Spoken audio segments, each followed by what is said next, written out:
elas kord kuningriigis üks ülimalt enesekindel, kuid pahur noormees nimega Martin Icke, kes oli veendunud, et on sündinud geeniuseks. Lihtsalt maailm polnud seda veel märganud. Esimesel päeval rajas ta äri, mis pidi vallutama kogu kuningriigi. Vallutas aga ainult tema säästukonto ja sedagi valusalt. Pole hullu, ütles Martin Icke. Geniaalsus vajab ruumi. Teisel päeval alustas ta uut ettevõtmist. Jällegi läks see pankrotti. Kolmandal päeval avas Martin Icke koguni kohviku. Kohvi juua oskan ju küll, kuulutas ta. Selgus aga, et kohv, mis maitses nagu tökat, ei tõmmanud kliente sugugi ligi. Siis aga säevatas Martin Ickesel suur mõte.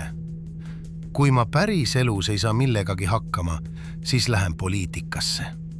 Seal saab ju kõiki veenda, et kõik läheb halvasti ainult seepärast, et teised on süüdi. Ja nii ta marssis kuningriigi parlamendi väravasse, lehvitas oma tühjade ärikogemuste kotti ja kuulutas, et on valmis tegema hiigelsuuri tegusid. Kui 3 laeva põhja olen lasknud, siis saan suure laevastiku juhtimisega hakkama küll. Kuningriigi rahvas raputas päid ja sosistas.